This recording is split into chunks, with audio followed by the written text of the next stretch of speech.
ये हो गया रजत का टिफिन पैक। अरे ये क्या है अनुष्का, तूने रजत को टिफिन में ये पोहे क्यों दिए हैं? ये तो दोपहर तक एकदम ठंडे हो जाएंगे। हाँ तो रजत ऑफिस में उसे गर्म कर लेगा ना, उसके ऑफिस में ओवन भी तो है। लेकिन बहू, दोपहर के खाने में कोई पोहे खाता है क्या?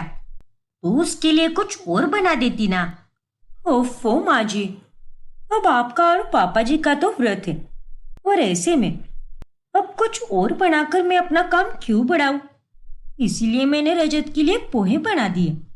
और अब जब मैं पापा जी और आपके लिए दोपहर में खिचड़ी बनाऊंगी, तभी वो खिचड़ी मैं भी खा लूंगी।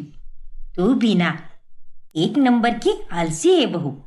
बस सारे काम कम करने के पीछे तुली होती है, जरा सी भी मेहनत नहीं होती तुझसे।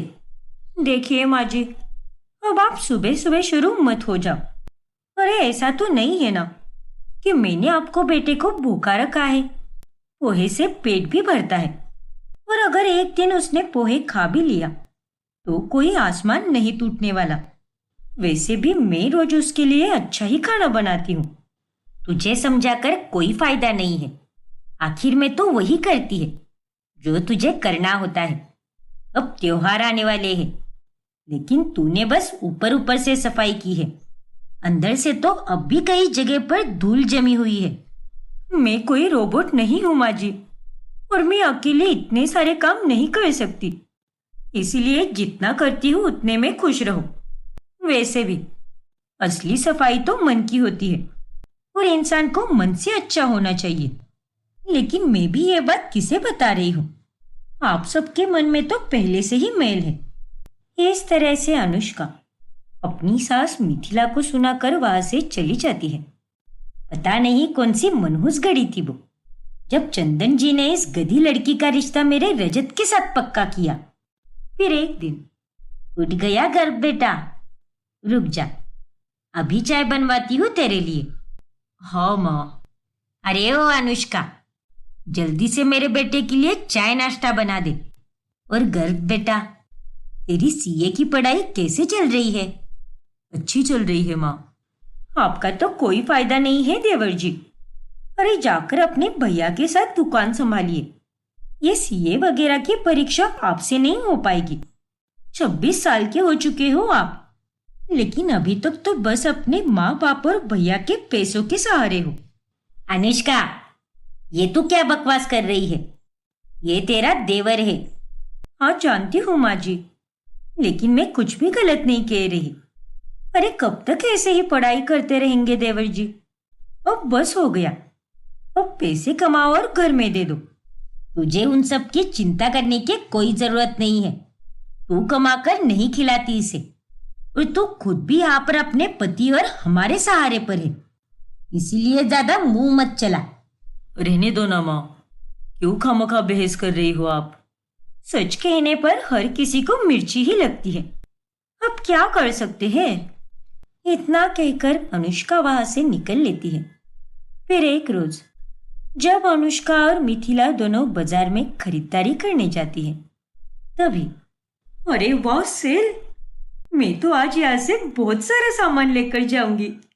खुशी के मारे अनुष्का उस दुकान में घुस जाती है, लेकिन भीड़ में फंसी हुई मिथिला अनुष्का को ढूंढ ही नहीं पाती, और वो वहां पर खो जाती है। अरे नहीं, हर एक दुकान में देखा, ये अनुष्का कहाँ चली गई?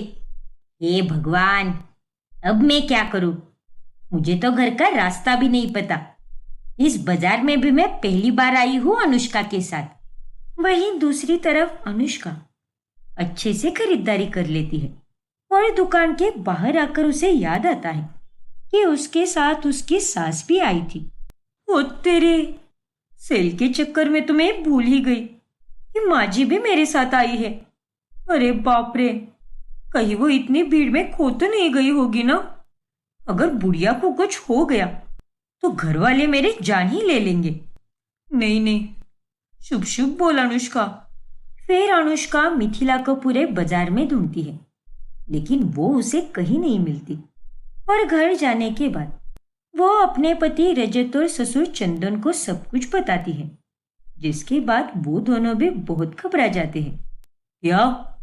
अरे ऐसे कैसे गायब हो गई मिथिला? तूने ध्यान क्यों नहीं दिया उस पर? पापा जी, वहां पे बहुत भीड़ थी और मुझे लगा कि माँ जी तो मेरे पीछे ही है, लेकिन पता नहीं वो कहाँ चली गई। ये माँ भी ना एक जगह पर कभी रुकती भी नहीं। अरे तू अपनी माँ को क्या बोल रहा है? ये सब तेरी बीवी के लापरवाही का नतीजा है। ना जाने अब मिथिला कहाँ पर होगी। फिर रजत और चंदन मिथिला को ढूंढने निकल ही रहे होते हैं कि तभी वो वहां पर आ जाती है। भगवान का लाख लाख शुक्र है मिथिला, जो तुम सही सलामत आ गई हो।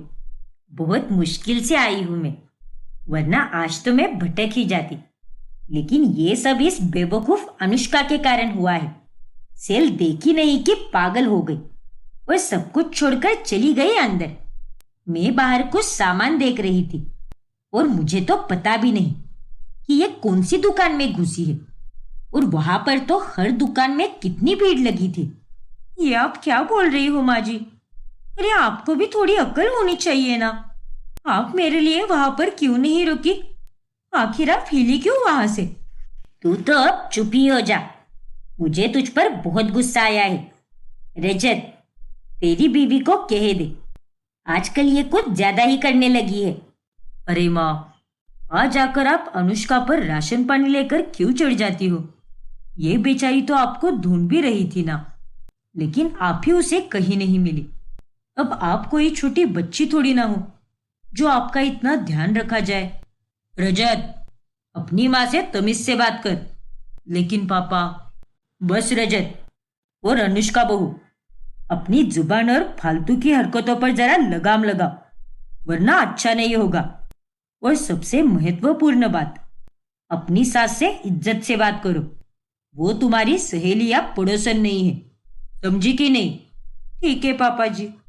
फिर एक सुबह जब घर पर पड़ोसन ईश्वरी आती है तभी, अरे बस अनुष्का बेटा, सुबह सुबह इतना सारा नाश्ता नहीं खाया जाएगा। मैं तो बस ये टोस्ट ही खा लेती हूँ। ठीक है काकी जी, वैसे मैंने आज सुबह उपमा भी बनाया है, वो भी दूँ आपको? बहुत स्वादिष्ट बना है।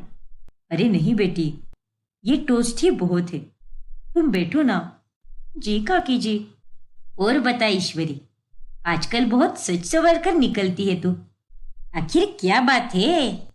अरे ऐसा कुछ भी नहीं है मिथिला, अब कभी कभार सच लेती हो। अरे माँ जी, ईश्वरी काकी से आपको भी कुछ सीखना चाहिए। इनकी और आपकी उम्र एक बराबर ही है, लेकिन उसके बाद भी ये कितनी अच्छी अच्छी साड़ियाँ पहनती है, वॉक करने जाती है और एकदम सही से रहती है। और आप देखो, वही पुरानी साड़ी पहनकर दिन भर बस घर में डेरा जमा कर बैठती हो। क्या? और नहीं तो क्या माँ जी, एक जगह पर बैठने से एक दिन आप गुब्बारे जैसी हो जाओगी। ए अनुष्का, सुबह सुबह जब तू घोड़े बेचकर सोई होती है ना, तब मैं बाहर जाकर वॉक करके भी आती हूँ और मेरे हिसाब से मेरा शरीर एकदम तंदुरुस्त है। और ये जो तू कुछ बोल रही है ना, वो सब अपने जीवन में लागू कर, तो उसमें तेरी ही भलाई होगी। हाँ अनुष्का, मिथिला तो हर रोज आती है पार्क में वॉक करने के लिए। अच्छा, ऐसी बात है क्या? इस तरह से अनुष्का की बोलती बंद पड़ जाती है। वही मिथिला को अनुष्का की बात अच्छी नहीं लगती और ईश्वरी के जाने के बाद एक मौका नहीं छोड़ती है मेरी बेइज्जती करने का। पता नहीं बहू है या दुश्मन। काश मुझे एक ऐसी बहू मिली होती जो मुझे प्यार और सम्मान देती, लेकिन यहाँ तो मेरे भाग ही फूटे हैं। ऐसे ही एक दिन जब मिथिला और चंदन दोनों मंदिर जाते हैं, तब वहां पर वो दोनों गर्व को एक लड़की के साथ देख लेते हैं। अरे बेटा, तू यहाँ पर क्या कर रहा है? और ये लड़की कौन है? अरे माँ आप, वो माँ, ये बानी है, ये मेरी अच्छी सहेली है। हम बस ऐसे ही एक दूसरे को मिले और मंदिर आ गए दर्शन के लिए। अच्छा, ऐसी बात है क्या? नमस्ते अंकल। नमस्ते आंटी। नमस्ते बेटा। ये तो बहुत अच्छी बात है जो तुम दोनों क्लब डिस्को में जाने की उम्र में यहाँ मंदिर में आकर भगवान जी के दर्शन कर रहे हो। बहुत खूब बच्चों। लेकिन बेटा, तेरे सारे दोस्त तो घर आकर गए हैं, लेकिन तूने बानी को कभी घर बुलाया ही नहीं। ऐसा क्यों भला? वो पापा, दरअसल अंकल, गर्ग मुझे हर बार बुलाता है, लेकिन मैं ही हर बार उसे मना कर देती हूँ, क्योंकि कुछ ना कुछ काम आ जाता है ना, इसीलिए। हाँ पापा, बानी ने सही कहा, घर ऐसा ही है। तो अभी चलो ना, चलो दर्शन करके अब घर जाकर हमें भी खाना खाना है। तो आज हम सब साथ मिलकर ही खाना खाएंगे। लेकिन अंकल, दरअसल आज मेरा व्रत है, तो मैं घर जाकर ही कुछ खा लूंगी, जो व्रत में खाया जाता है। उसकी कोई जरूरत नहीं है, क्योंकि आज मेरा और मिथिला का भी व्रत है, इसलिए घर पर व्रत का खाना तो पहले से ही बना हुआ है। अच्छा, वैसे ये सुनकर मुझे बहुत अच्छा लगा कि तुम व्रत भी रखती हो, वरना आजकल के नौजवान बच्चे बस हर 2 घंटे में बाहर का खाना ही खाते रहते हैं। भूख तो उनसे बर्दाश्त भी नहीं होती। चलो अब घर जाकर खाना खाते हैं। दरअसल बानी और गर्भ एक दूसरे से प्यार करते हैं, लेकिन उन्होंने घर वालों को ये बात नहीं बताई होती। फिर बानी उनके साथ घर चली जाती है। तभी बानी को देखकर अनुष्का एकदम चकित रह जाती है। ये किसके कदम चले आ रहे हैं मेरे ससुराल में? नमस्ते भाभी, मैं बानी हूँ। मैं और गर्भ काफी अच्छे दोस्त हैं। क्या बात है? नमस्ते नमस्ते। अनुष्का, जाओ बेटा, जल्दी से सबके लिए खाना परोसो। और हाँ, व्रत के खाने के लिए आज तुमने जो भी बनाया है वही बानी को भी देना, क्योंकि आज उसका भी व्रत है। अच्छा ठीक है। अरे अनुष्का भाभी, आप ये सब अकेली कैसे करोगी? मैं भी आपकी मदद कर देती हूँ। रुकिए। अरे नहीं बानी बेटा, मेहमान भगवान का स्वरूप होते हैं, और तुमसे हम काम कैसे करा सकते हैं? ये क्या बोल रही है तेरी दोस्त बेटा? अरे रहने दो ना बानी, भाभी कर लेगी, वो तो हर रोज ही करती है। अरे बैठ जाओ बेटा, हमें पता है कि तुम बहुत अच्छे से काम कर लेती हो, लेकिन अभी काम करने की कोई जरूरत नहीं है। आप लोग भी ना। सच में बानी के आने के कारण अनुष्का को बहुत गुस्सा आने लगता है। ये दोनों बुढ़ा बुढ़ी भी ना एक ही मुलाकात में इस लड़की के प्रति कितना प्यार जताने लगे हैं। जो भी हो, लड़की तो बड़ी ही गुणी और संस्कारी लग रही है, लेकिन कहीं इसका और गर्व का कोई चक्कर तो नहीं चल रहा। मुझे इसका पता लगाना होगा। चंदन और मिथिला को बानी बहुत पसंद आती है, और वो दोनों अब उसे अक्सर घर पर बुलाया करते हैं। फिर एक दिन, आंटी, ये तेल मैं खास आपके लिए लाई हूँ। मेरी नानी माँ बनाती है ये तेल, अब इससे मैं आपकी मालिश करूंगी। गर्ग मुझे फोन पर बता रहा था कि आपके घुटनों में 2 दिनों से बेहद दर्द हो रहा है, जिसके चलते आपको काफी परेशानी भी हो रही है। हाँ बेटा, बात तो सच है, लेकिन मैं तुझसे मालिश नहीं करवा सकती। अब ये क्या भला बात हुई? एक तरफ से तो आप ये कहती हो कि ये तुम्हारा भी घर है और तुम हमारी अपनी ही हो, और दूसरी तरफ से आप ये कहती हो कि मैं आपकी मालिश नहीं कर सकती। अब ऐसे कैसे चलेगा आंटी? इस तरह से बानी मिथिला के घुटनों की मालिश करके ही रहती है, और जैसे जैसे दिन बीतते जाते हैं, बानी गव के माता पिता का दिल जीतती जाती है। फिर एक दिन, आज तो घर पर कोई नहीं है सिवाय देवर जी के। अब जब मैं बाहर चली जाऊंगी तो देवर जी अकेले ही रहेंगे, और अपनी चाल चलने का इससे अच्छा मौका मुझे नहीं मिलेगा। फिर अनुष्का चुपके से गर्व का फोन लेती है और वो बानी को मैसेज करती है, जल्दी से घर पर आओ, माँ बुला रही है तुम्हें। अब देखना, जब बानी साहिबा ये मैसेज पढ़ेगी तब वो फौरन यहाँ पर चली आएगी, और फिर दोनों जब एक साथ घर में अकेले रहेंगे तब आएगा असली मजा। और यही होता है। बानी वो मैसेज पढ़कर फौरन गर्व के घर पहुंच जाती है, और तब तक अनुष्का भी घर से निकल चुकी होती है। वो दोनों एक दूसरे को देखकर चौंक जाते हैं। तुम यहाँ पर? हाँ गर्व, लेकिन तुम इतना चौंक क्यों रहे हो? तुमने ही तो मुझे मैसेज करके बुलाया है। वही अनुष्का आग में घी डालने के लिए मिथिला को कॉल करती है। हाँ अनुष्का, बोल। अरे माँ जी, ये देवर जी को क्या हो गया है? वो तो दरवाजा ही नहीं खोल रहे। कब से मैं बेल बजा रही हूँ और पड़ोसन तो ये बोल रही थी कि उसने किसी लड़की को देखा है अंदर जाते हुए। लगता है देवर जी बानी के साथ है अंदर। मैंने तो उन्हें फोन भी लगाया था, लेकिन उन्होंने तो फोन भी नहीं उठाया। क्या? अगर वो और बानी साथ में है तो दरवाजा क्यों नहीं खोल रहे? और बानी तो हमारे सामने भी मिल सकती है उससे। फिर अकेले में बुलाने की क्या जरूरत थी? अब ये सब मुझे क्या पता माँ जी। आप ही देखिए अपनी सपूत की करतूतें। इस तरह से अनुष्का एक प्रकार से मिथिला को भड़का देती है। मिथिला और चंदन घर पर पहुंचते हैं और तभी अच्छा हुआ जो आ गए आप दोनों। अब अपने लाडले बेटे के कारनामे देखिए। पिछले आधे घंटे से बाहर खड़ी हूँ, लेकिन उसने तो अभी तक दरवाजा भी नहीं खोला। तू रुक जा बहू, मैं देखती हूँ। गर्भ बेटा, ए गर्भ बेटा, दरवाजा खोल दे। बेटा, दरवाजा खोल बेटा। तभी गर्भ तुरंत दरवाजा खोल देता है। वाह देवर जी वाह! अरे कितनी देर से मैं घंटी बजा रही थी और आपको आवाज भी लगा रही थी, तो आपने दरवाजा क्यों नहीं खोला? और जब माँ जी आ गई तो बराबर से दरवाजा खोल दिया। देखिए माँ जी, पापा जी, मेरा शक सही था। पड़ोसन ने कहा था कि लड़की गई है घर के अंदर। अब देखो, बानी ही थी वो लड़की। ये आप क्या कह रही हो भाभी? हम दोनों तो कब से घर पर ही है और साथ मिलकर एक मूवी देख रहे हैं। और अगर आपने कोई घंटी बजाई होती तो हमें आवाज तो सुनाई देती ना।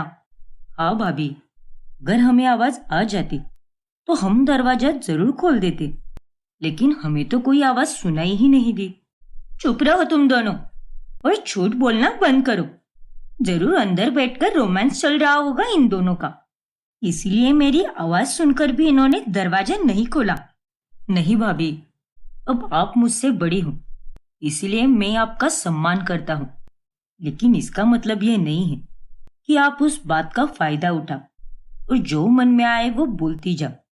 गर्ग बिल्कुल सही कह रहा है भाभी, हम वैसे लोग बिल्कुल नहीं हैं जैसा आप हमें समझ रही हो। और आइंदा से प्लीज ऐसी कोई भी बात मत करना जिससे हमारे रिश्ते पर सवाल उठे। और मैं अच्छी तरह से जानता हूँ भाभी कि ये आप ही की चाल है, मुझे और बानी को माँ और पापा की नजरों में बुरा साबित करने के लिए।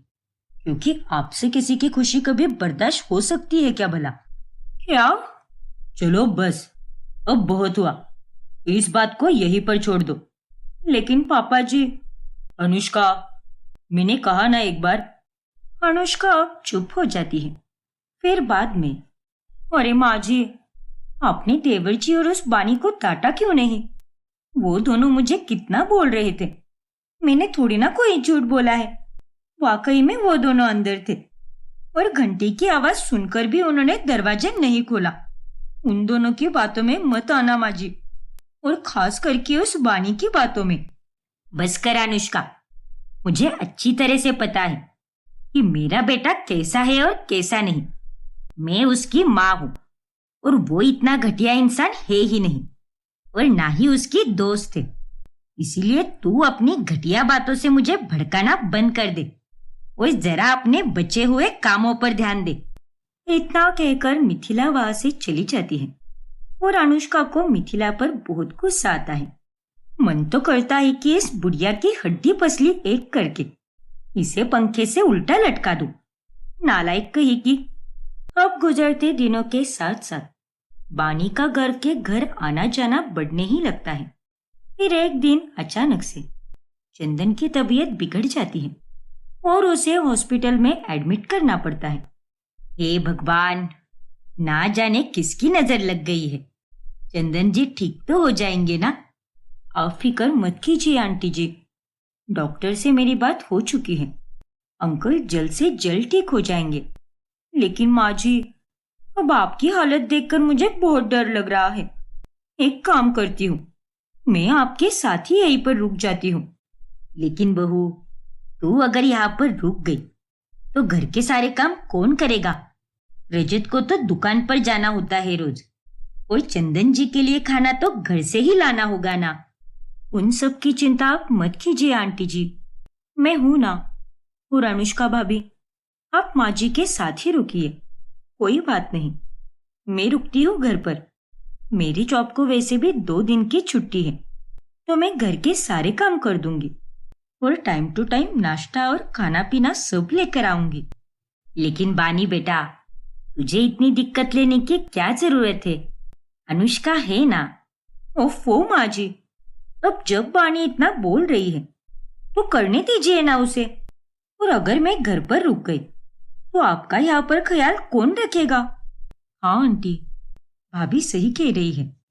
इस तरह से अगले 2 से 3 दिनों तक बानी गर्व के घर पर ही रुकती है और भरपूर काम करती है। फिर ठीक होने के बाद जब चंदन को ये सब पता चलता है तभी, धन्यवाद बानी बेटा, तुम सच में बहुत अच्छी हो। भगवान तुम्हारी हर मनोकामना पूरी करे।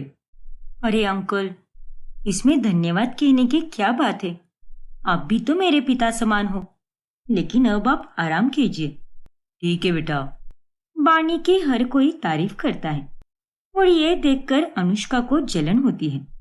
फिर ऐसे ही एक रोज, वाह बानी बेटा, ये ड्रेस तो तुम पर बहुत सुंदर लग रहा है, तुम्हें किसी की नजर ना लगे।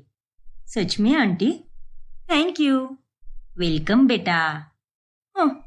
इसमें ऐसा क्या है माँ जी? अरे ऐसे ड्रेस तो कल ही देखे थे मैंने चोर बाजार में, वहां पर तो ये 50 रुपए में मिल रहे थे, और ये जरूर वही का ही माल पहना है इसने। क्या अभी भाभी, सच में कुछ भी बोलती हो।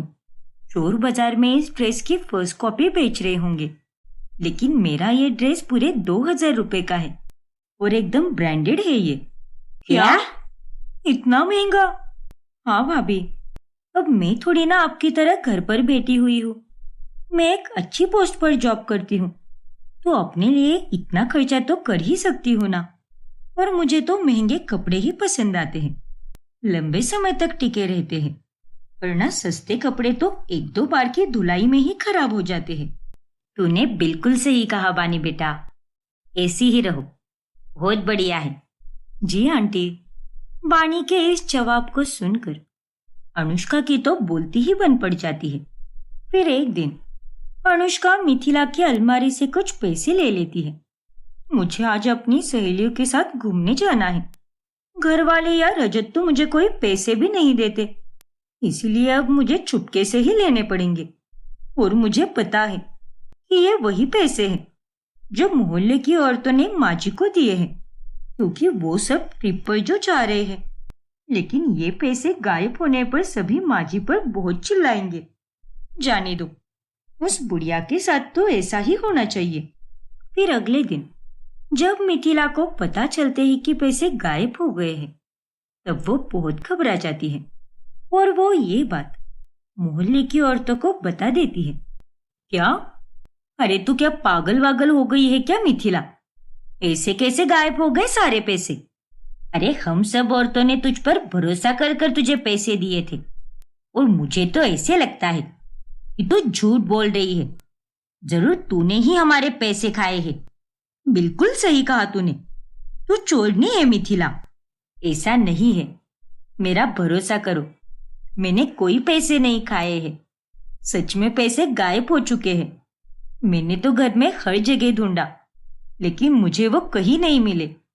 अरे क्या माँ जी, आप भी इतनी बड़ी होकर भी आप इतनी लापरवाह कैसी हो सकती हो?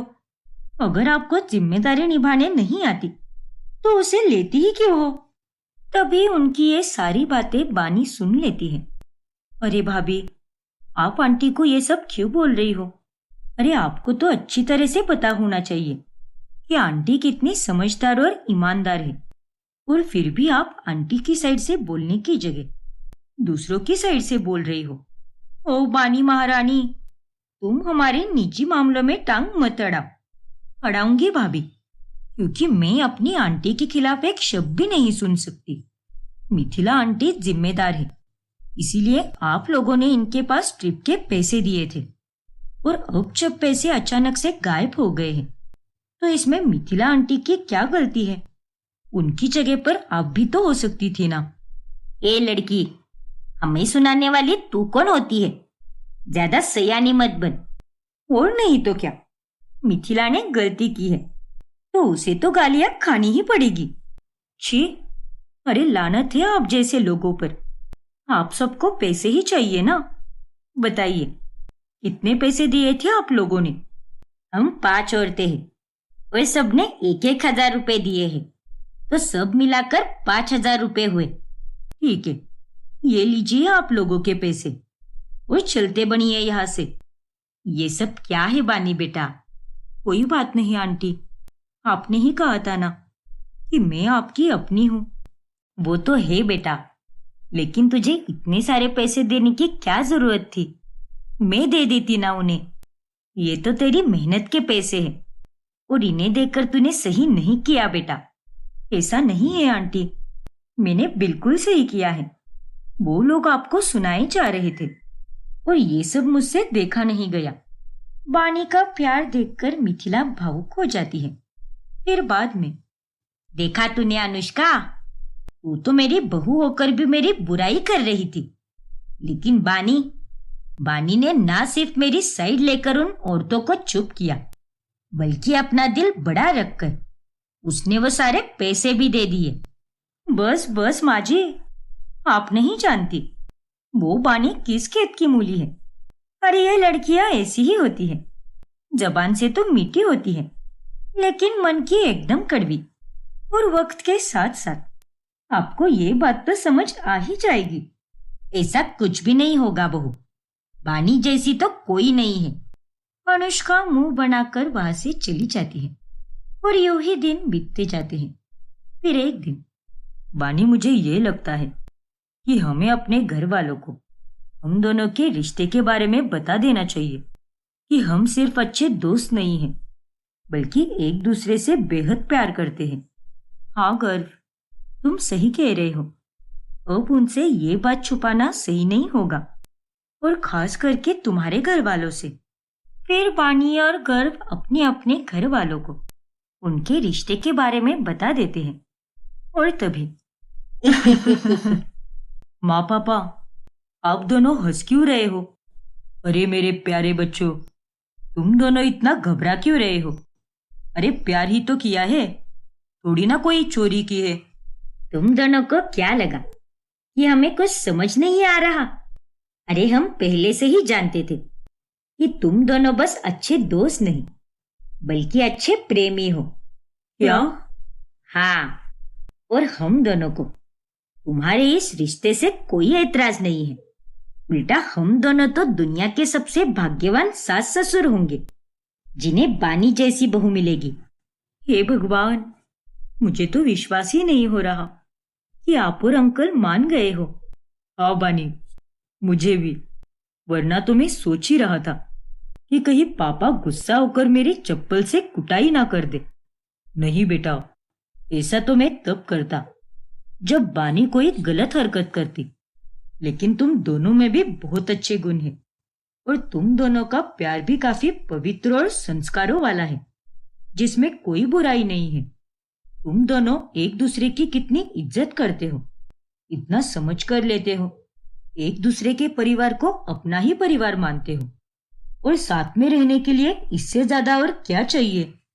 देखो बच्चों, हमारी तरफ से तो हाँ है, लेकिन बानी बेटा, तुम्हारे घर वालों का क्या कहना है?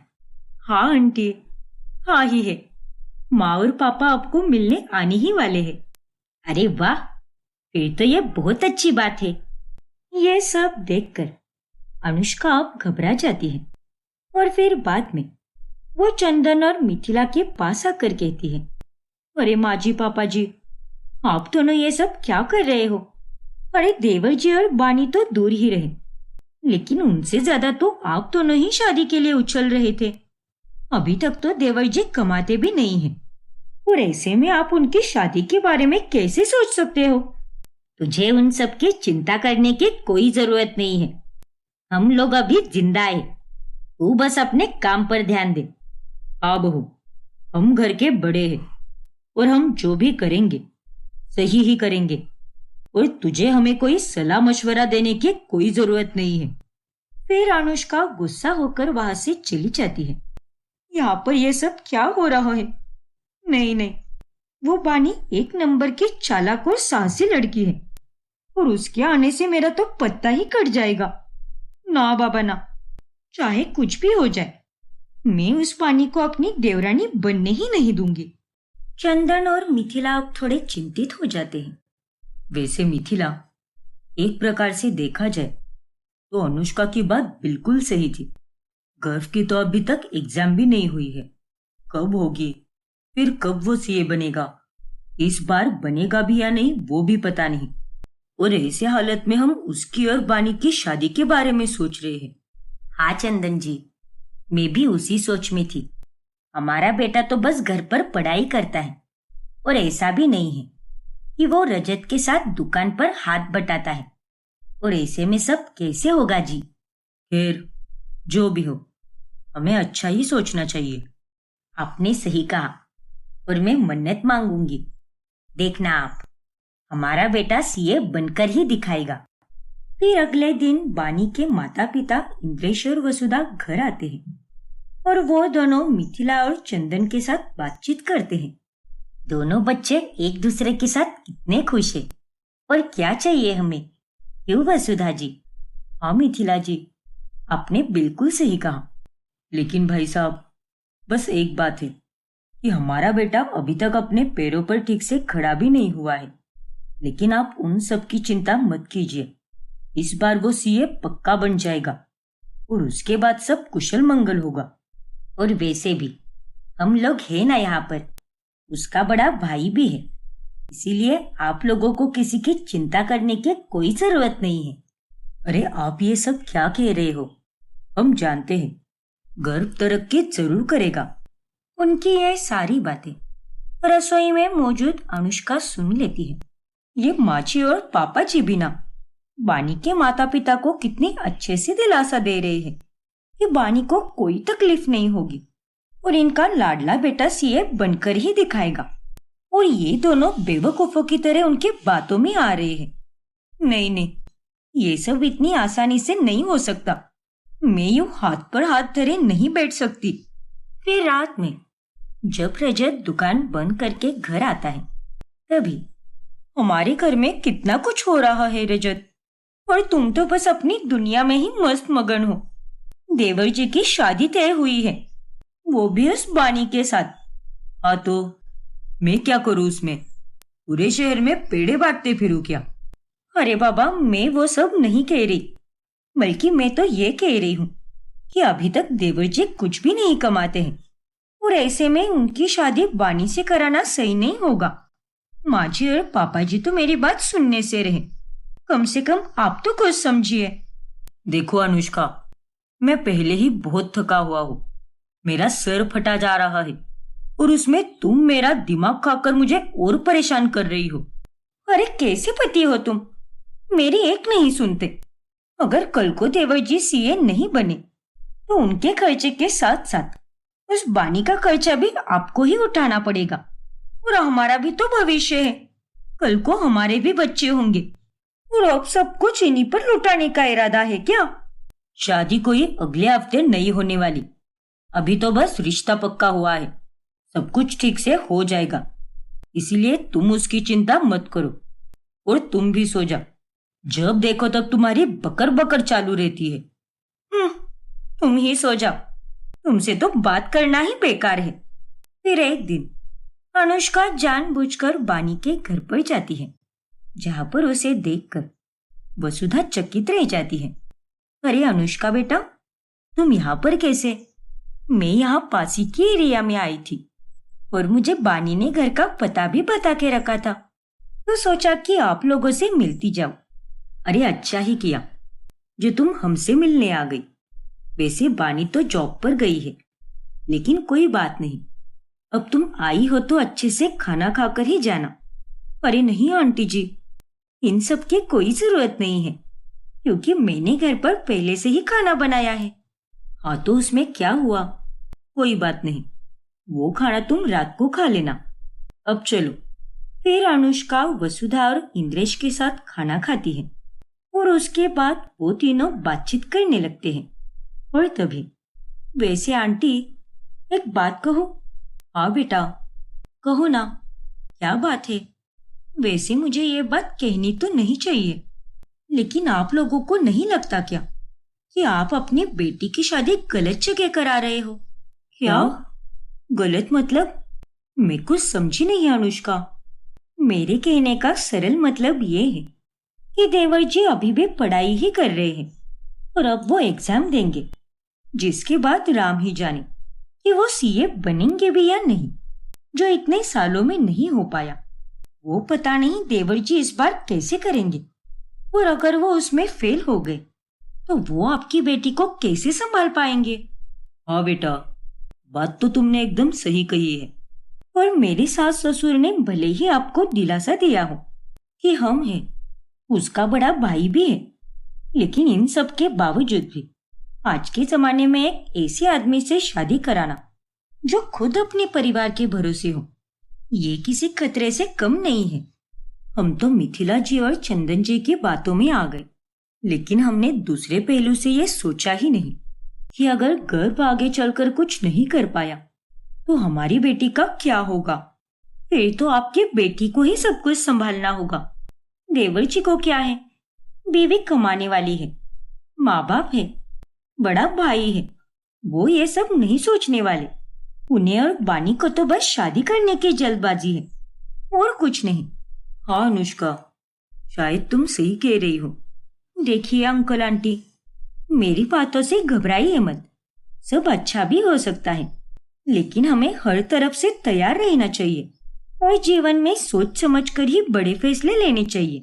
बिल्कुल बेटा, तुम वाकई में बहुत समझदार हो। इस तरह से अनुष्का इंद्रेश और वसुधा को भड़काकर चली जाती है, जिसके बाद शाम में क्या? हाँ बानी, सही सुना तूने। अगर गर्भ सीए नहीं बन पाया तो ये शादी नहीं होगी।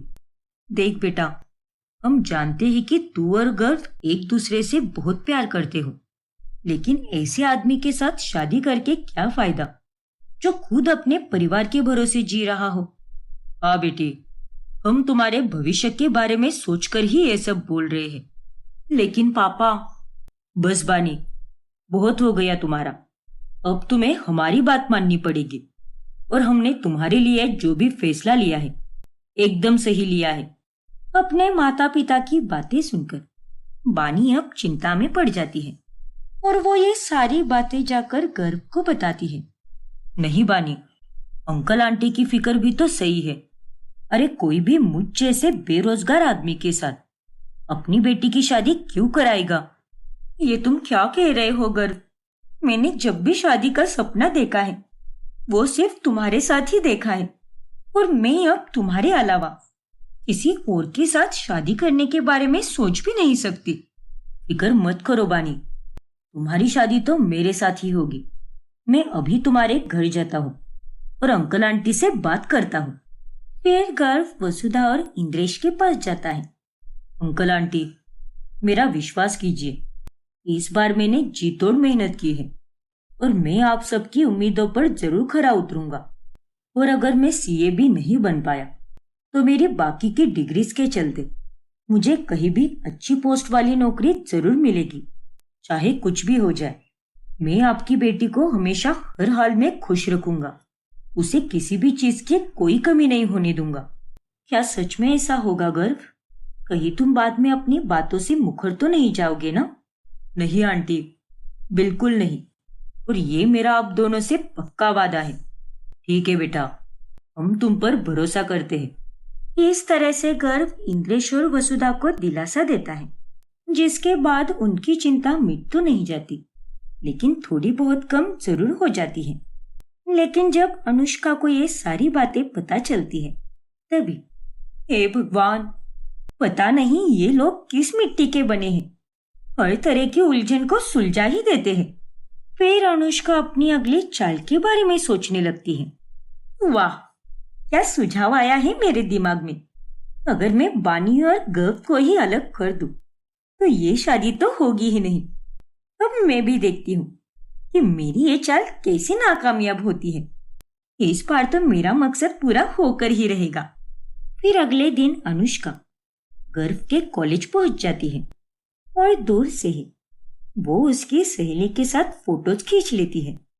और उसके बाद वो गर्व की सहेली निशा के पास पहुंच जाती है।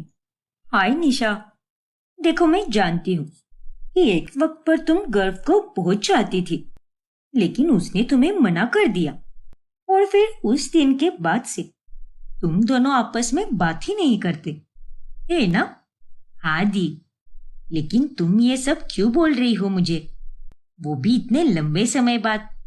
क्योंकि मुझे पता है कि तुम्हारे दिल में आज भी गर्व के लिए ढेर सारी नफरत भरी हुई है। क्यों, सही कहा ना मैंने? सच बताओ मुझे। हाँ दी, आपने बिल्कुल सही कहा, पर आज अचानक से आप ये सारे गड़े मुर्दे क्यों उखाड़ रही हो? क्या हुआ है? देखो निशा, तुम्हें मेरी मदद करनी होगी और एक ऐसा काम करना होगा जिसे करके हम दोनों को बहुत खुशी मिलेगी। और अगर तुम इस काम के लिए तैयार हो तो मैं तुम्हें सब बताती हूँ। फिर अनुष्का निशा को सब कुछ बताती है और प्लान के मुताबिक निशा बानी के पास जाकर उसके कान भरने लगती है। ये देखो बानी, ये है गर्व का असली चेहरा। लाइब्रेरी में उसका तृप्ति नाम की लड़की के साथ चक्कर चल रहा है। देखो इस फोटो को, कैसे तृप्ति की आंखों में से कचरा निकाल रहा है। अरे इतना ही नहीं है, इन दोनों को तो मैंने कई बार कपल पार्क में भी देखा है, छुप छुप के रोमांस कर रहे थे। क्या? हाँ बानी, गर्व मेरा एक्स बॉयफ्रेंड रह चुका है, लेकिन हमारा ब्रेकअप होने के बाद आज भी वो मुझे फोन करता है और मुझे आई लव यू कहते रहता है और मिलने भी बुलाता है। देखो बानी, वो लड़का जितना सीधा साधा दिखता है उतना है नहीं, इसलिए तुम अपना रास्ता बदल लो और छोड़ दो उसे, क्योंकि आगे चलकर वो तुम्हें भी धोखा देगा। लेकिन वो ऐसा कैसे कर सकता है? बिल्कुल कर सकता है। अरे जो लोग बाहर से अच्छे बनते हैं वो लोग अंदर से बुरे ही होते हैं, ठीक गर्व की तरह। और तुम्हारी हालत भी मेरी तरह ना हो जाए, इसीलिए मैं तुम्हें ये सब बता रही हूँ। बाकी तुम्हारी मर्जी। इतना कहकर निशा वहां से चली जाती है और उसके बाद बानी सीधे गर्व के पास पहुंच जाती है और वो उसे वो फोटो दिखाकर उसके साथ झगड़ने लगती है। ये फोटो? हाँ गर्व, अच्छे से देखो इस फोटो को, कैसे उस तृप्ति की आंखों में से कचरा निकाल रहे हो तुम। मुझे तुम्हारी एक्स गर्लफ्रेंड निशा मिली थी और उसने मुझे तुम्हारे बारे में सब कुछ बता दिया है। क्या निशा तुमसे मिली थी? हाँ गर्व, उसने मुझे बता दिया है कि तुम कितने बड़े धोखेबाज और बुज़दिल आदमी हो। तुम आज भी उसे कॉल करके आई लव यू बोलते हो और फिर लाइब्रेरी की उस तृप्ति के साथ भी तुम्हारा चक्कर चल रहा है। छी गर्व, कितने घटिया हो तुम। चुप हो जाओ बानी। अरे कोई आकर तुम्हें कुछ भी कह गया और तुमने सारा सच जाने बगैर उसकी बातों पर भरोसा भी कर दिया। अरे तुम पागल हो गई हो क्या? तृप्ति और मैं एक दूसरे को बहन भाई मानते हैं। उसकी और मेरी तो राखी की फोटो भी है पिछले साल की। और रही बात उस नालायक निशा की, तो वो बहुत अजीब लड़की है। उसी ने मुझे प्रपोज किया था। च्युइंगम की तरह पीछे पड़ गई थी वो मेरे, लेकिन मैंने उसे मना कर दिया और अब वो मेरी खुशियां बर्बाद करके उसी बात का बदला ले रही है। क्या? हाँ बानी, तुम्हें मुझ पर भरोसा नहीं है क्या? अरे तुम तो अच्छे से जानती हो ना कि मैं किस तरह का आदमी हूं। मैं सिर्फ और सिर्फ तुमसे प्यार करता हूं बानी। नहीं गर्व, तुम अब भी झूठ बोल रहे हो। हर कोई ऐसे ही होता है, लेकिन अब मैंने फैसला कर लिया है। हम दोनों आज के बाद फिर कभी नहीं मिलेंगे और ना ही अब हमारी कोई शादी होगी। बाय गर्व। क्या बानी, ये तुम क्या कह रही हो? रुक जाओ बानी, प्लीज मेरी बात तो सुनो।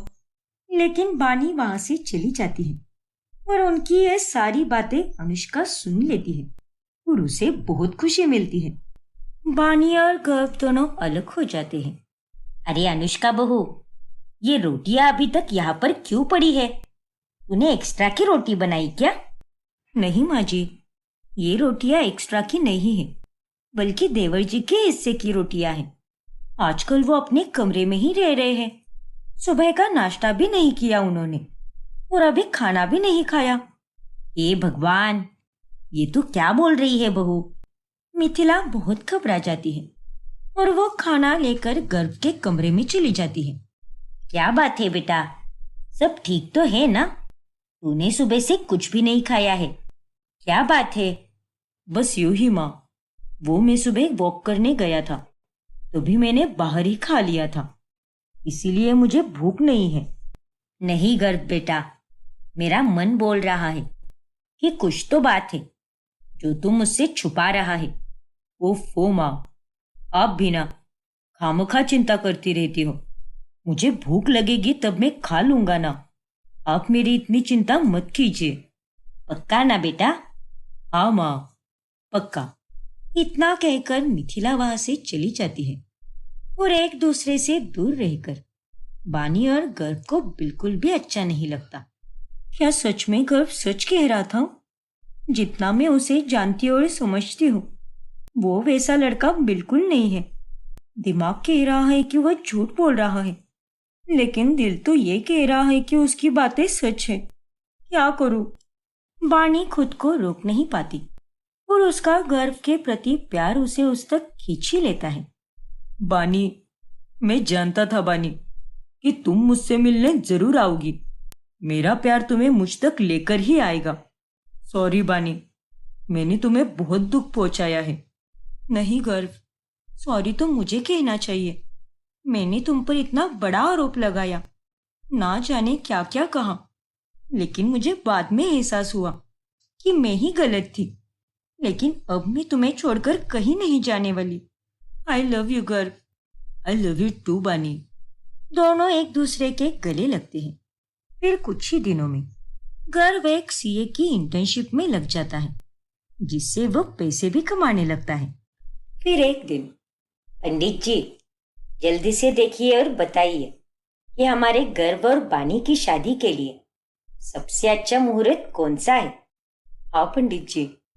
हे भगवान, ये तो गजब हो गया। क्या हुआ पंडित जी? गर्व और बानी की कुंडली को देखकर जो मुहूर्त आ रहा है, वो केवल आने वाले 2 हफ्ते तक का है। और अगर इन 2 हफ्तों में उनकी शादी नहीं कराई, तो आने वाले 3 सालों में बानी और गर्व के जीवन में साढ़े साथी शुरू हो जाएगी। फिर सीधे 3 सालों के बाद का ही मुहूर्त है। क्या? तो इसका मतलब हमें हमारी बच्चों की शादी आने वाले 2 हफ्तों के अंदर ही करनी होगी? हाँ मिथिला जी। हे भगवान, अब क्या करे वसुधा जी? हमें दोनों बच्चों की शादी करानी ही होगी, वरना बेवजह उन दोनों का भविष्य खतरे में चला जाएगा। लेकिन गर्व तो अभी पढ़ रहा है और इंटर्नशिप से थोड़े बहुत ही पैसे कमा लेता है। फिर ऐसे में कोई बात नहीं मिथिला जी, गर्व ने मुझे और इंद्रेश जी को वादा किया है कि वो सीए तो बनकर ही दिखाएगा और उसकी बातों पर हमें पूरा विश्वास है। और सबसे जरूरी बात, हमारी बेटी की खुशी में ही हमारी खुशी है। हाँ वसुधा जी, वो तो है। इस तरह से मुहूर्त के कारण बानी और गर्व की शादी जल्दी में हो जाती है और इस दौरान अनुष्का कुछ भी नहीं कर पाती। एक पल में ही ये सब क्या हो गया? दोनों एक हुए तो हुए, लेकिन इस कदर। आखिरकार ये मेरी देवरानी बन ही गई। लेकिन मैं भी कम नहीं हूं। मैं चुपचाप नहीं बैठने वाली। इसे तो मैं अब भी घर के बाहर निकाल कर ही रहूंगी। अब अनुष्का अपनी देवरानी के साथ ठीक से पेश नहीं आती। अरे ओ देवरानी साहिबा, आज तुम्हारी छुट्टी है, इसीलिए तुम ही सारा काम करोगी। आराम करने की कोई जरूरत नहीं है। अरे अनुष्का बहू, ये तो कैसी बातें कर रही है?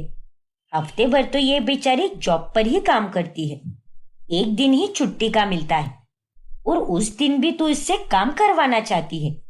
रोज तो ये तेरा आधा काम तो करके ही जाती है ना, फिर ऑफिस जाकर बाहर का भी काम संभालती है। रहने दीजिए माँ जी, मुझे कोई दिक्कत नहीं है, मैं सारा काम कर लूंगी भाभी। अब बेफिक्र रहिए। चलो अच्छी बात है। इतना कहकर अनुष्का अपने कमरे में जाकर आराम करने लगती है। अरे बानी बहू, तू अपनी जेठानी के दबाव में मत आ। यह अनुष्का पहले से ही ऐसी है। लेकिन माँ जी, अगर वो पहले से ही वैसी है तो मैं भी उनकी तरह नहीं बनने वाली।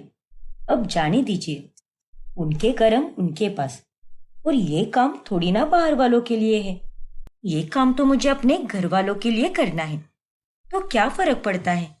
सच में बहू, अनुष्का के आने से तो मेरे भाग ही फूटे थे, लेकिन तेरे आने से मेरे भाग ही खुल गए हैं। तुझ जैसी बहू भगवान जी हर सास को दे।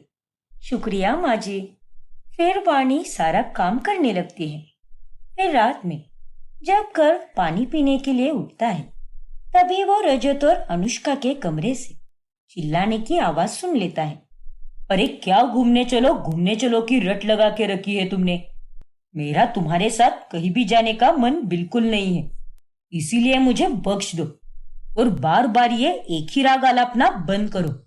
सच में तुम बहुत बदल चुके हो रजत। एक तुम्हारा छोटा भाई है और एक तुम हो। अरे देवर जी को देखो जरा, बानी और उनकी शादी हाल ही में हुई है और उन दोनों में कितना प्यार है। वो दोनों एक दूसरे की कितनी इज्जत करते हैं, लेकिन तुम्हारे पास तो मेरे लिए 2 मिनट भी नहीं है। हाँ नहीं है, तुम्हारे साथ रहता हूँ उसी का शुक्र मना। और अब आज के बाद इस विषय पर मुझे कोई चिक चिक नहीं चाहिए, समझ गई ना। अनुष्का और रजत के झगड़े देखकर गर्व बहुत चिंता में पड़ जाता है और फिर वो अगले दिन ये सारी बातें बानी को बताता है। क्या? हाँ बानी, भैया और भाभी के बीच कुछ भी ठीक नहीं चल रहा। मुझे तो उन दोनों की बहुत चिंता हो रही है। हाँ गर्व, ये तो बहुत चिंता वाली बात है। मैं एक काम करता हूँ, मैं भैया से बात करता हूँ। नहीं गर्व, मेरे ख्याल से तुम्हें अभी उनसे कुछ भी नहीं कहना चाहिए, क्योंकि ये बात उन दोनों के बीच में है।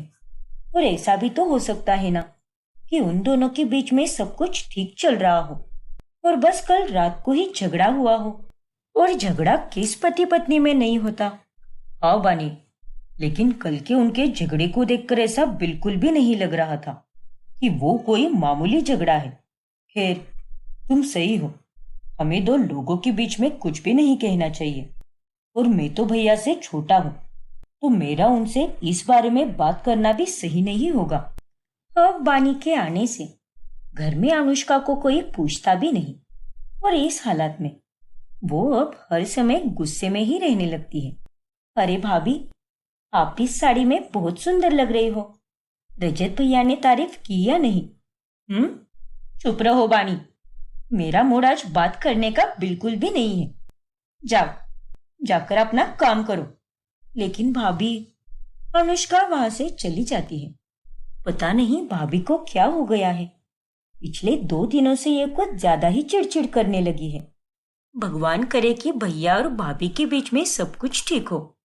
फिर एक दिन, अरे वाह बानी, तुम्हारे हाथ का खाना तो बहुत ही मजेदार होता है और तुम घर और बाहर दोनों जगह को बखूबी निभाती हो। और ये बात तो एकदम कमाल की है। धन्यवाद माँ जी, ये सुनकर मुझे बहुत अच्छा लगा।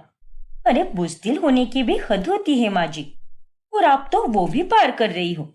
इतने सालों तक मैंने आप सबको इतने पकवान बना बना कर खिलाए हैं, लेकिन तब आप सबके मुंह से मेरे लिए तारीफ कभी नहीं निकली, और अब बानी के लिए बराबर तारीफ निकल रही है। और इन सब से यही समझ आता है कि आप लोग कितने एहसान फरामोश हो, और खास करके आप माँ जी। अपनी जबान संभाल कर बात कर अनुष्का। अरे शुरुआत से लेकर आज तक तेरे मुंह पर बस 12 ही बजे हुए होते हैं। तूने कभी कोई अच्छा काम किया है क्या? कभी किसी की इज्जत की है? कभी किसी के साथ खुशी से पेश आई है क्या? नहीं ना, तो क्यों करेंगे हम तुझ जैसी नालायक औरत की तारीफ। अरे माँ जी, जाने दीजिए ना, शाम के समय मत झगड़िए। ये सब तुम्हारे कारण ही हो रहा है बानी। ये जो अच्छाई की मूरत बन के फिरती हो ना तुम, ये नाटक करना बंद कर दो। ए अनुष्का, खबरदार जो मेरी बहू को कुछ भी बोला तो। हे भगवान, माँ जी आप तो चुप हो जाइए। और भाभी प्लीज घर में शांति रखिए। पापा जी के आने का समय हो गया है और उन्होंने आप दोनों को ऐसे देख लिया तो वो गुस्सा करेंगे। अब अनुष्का गुस्सा होकर अपने कमरे में चली जाती है। शादी हो गई तो क्या हुआ, मैं फिर भी अपनी चाल चलूंगी। अगले हफ्ते गर्व की सीए की एग्जाम है, लेकिन मेरे होते हुए वो एग्जाम ही नहीं दे पाएगा। फिर जब गर्व की एग्जाम होती है उस दिन अनुष्का सबके उठने से पहले ही गर्व की गाड़ी के पेट्रोल की टंकी में होल कर देती है। अब आएगा मजा। एग्जाम हॉल तक पहुंचने से पहले ही गर्व की गाड़ी का पेट्रोल खत्म हो जाएगा और फिर वो एग्जाम दे ही नहीं पाएगा और उसके बाद टूटेगी उसकी और बानी की शादी। फिर गर्व उसी गाड़ी में सवार होकर एग्जाम देने के लिए निकल जाता है, लेकिन आधे रास्ते तक पहुंचने पर उसकी गाड़ी रुक जाती है। ओ गॉड, ये क्या हुआ? सारा पेट्रोल खत्म हो गया है। अब मैं क्या करूं? यहाँ तो दूर दूर तक कुछ भी नजर नहीं आ रहा। एक काम करता हूँ, ऑनलाइन मैप पे देखता हूँ कि आसपास कोई पेट्रोल पंप है क्या। लेकिन जब वो अपना फोन देखता है तब नेटवर्क जा चुका होता है और वो अब एग्जाम के लिए दौड़कर जाने लगता है। नहीं गर्व, तुझे हिम्मत नहीं हारनी है। तुझे सीए तो बनकर ही रहना है। इतनी दूर तक आया है तू, खाली हाथ जाने के लिए नहीं, बल्कि अपनी जीत हासिल करने के लिए। गर्व हिम्मत नहीं हारता और वो दौड़ते हुए एग्जाम हॉल तक पहुंच जाता है और आखिरकार वो एग्जाम दे ही देता है। फिर रात में जब ये बात अनुष्का को पता चलती है तभी, अरे नहीं, मेरी तो ये चाल भी नाकामयाब हो गई। अगर ये सच में सीए बन गया तो नहीं नहीं, ये सब बिल्कुल भी नहीं होना चाहिए। अब अनुष्का बहुत परेशान हो जाती है। ये सब क्या है अनुष्का? अरे तुम्हें अच्छी तरह से पता है कि मुझे रूम में आने से पहले पूरा रूम ठंडा चाहिए, तो एसी ऑन करना कैसे भूल गई तुम? और आज भी तुमने मेरी अलमारी की सफाई नहीं की है। अरे करती क्या हो तुम दिन भर? बस आराम फरमाना आता है तुम्हें। माफ करना रजत, आज मेरी तबीयत कुछ ठीक नहीं लग रही, इसलिए आज मैंने ये काम नहीं किए। अरे बंद करो अपना ये नाटक, बस बहाने देना आता है तुम्हें, कामचोर कहीं की। अनुष्का और रजत के बीच बढ़ते तनाव को देखकर बानी और गर्व की चिंता भी बढ़ जाती है। वही कुछ दिनों के बाद गर्व का रिजल्ट आ जाता है और वो सीए बन ही जाता है, जिससे घर के सभी लोग बहुत खुश होते हैं। और उसी दिन अनुष्का और रजत की शादी की सालगिरह भी होती है, लेकिन वो बेचारी उदास बैठी होती है। आज मेरी शादी की सालगिरह है, लेकिन मैं रजत से क्या ही उम्मीद रखूं? जो आदमी मुझसे सीधे मुंह बात तक नहीं करता, वो मुझे सालगिरह की बधाई क्या ही देगा? कोई मुझसे प्यार नहीं करता, कोई भी नहीं। उतने में वहां पर रजत आता है और वो उसे एक गिफ्ट देता है। शादी की सालगिरह मुबारक हो मेरी जान, ये लो, ये मेरी तरफ से तुम्हारे लिए तोहफा। रजत तुम, मैं कोई सपना तो नहीं देख रही ना? नहीं अनुष्का, ये कोई सपना नहीं है, बल्कि हकीकत है। और मुझे माफ कर दो अनुष्का, पिछले कुछ दिनों से मैं तुम्हारे साथ अच्छे से पेश नहीं आ रहा था, लेकिन फिर मुझे बानी और गर्व ने समझाया कि मैं कितना गलत हूं और मुझे तुम्हें प्यार और समय देना चाहिए। बाकी चीजों का गुस्सा में तुम पे ना उतार कर तुम्हारे साथ अपना सुख दुख बांटना चाहिए। क्या? सच में? शुक्रिया रजत, तुम्हें भी ये सालगिरह बहुत मुबारक हो। अब अनुष्का को अपनी गलतियों का एहसास हो जाता है। फिर वो बानी और गर्व के पास जाकर उन्हें सारी बातें बताती है। मैं तुम दोनों से हाथ जोड़कर माफी मांगती हूँ, मैंने बहुत बुरा किया है, लेकिन आज जब रजत ने मुझे ये बताया कि तुम दोनों के कारण ही उसे अपनी गलती का एहसास हुआ है, तब मुझे भी बहुत शर्मिंदगी महसूस हुई। जिन लोगों को मैं अलग करना चाहती थी, आज उन्हीं के कारण मैं और मेरे पति फिर से एक हो पाए हैं। मैं आप दोनों से तहे दिल से माफी मांगती हूँ। प्लीज भाभी, आप इस तरह से हाथ मत जोड़िए। आपने हमारे साथ बहुत गलत किया है लेकिन हमें खुशी तो इस बात की है कि आपको आखिर में अपनी गलतियों का एहसास हो गया है। हाँ भाभी, आपकी आंखों से और बातों से ये साफ झलक रहा है कि आपको वाकई में आपकी गलती का एहसास हो गया है। अब बताइए, अब तो आप अपनी देवरानी को अपनाओगी ना? हाँ वानी, बिल्कुल अपनाऊंगी। तो दीजिए मुझे एक जोर की झप्पी। इस तरह अंत में सब ठीक हो जाता है और सभी साथ मिलकर खुशी से रहने लगते हैं।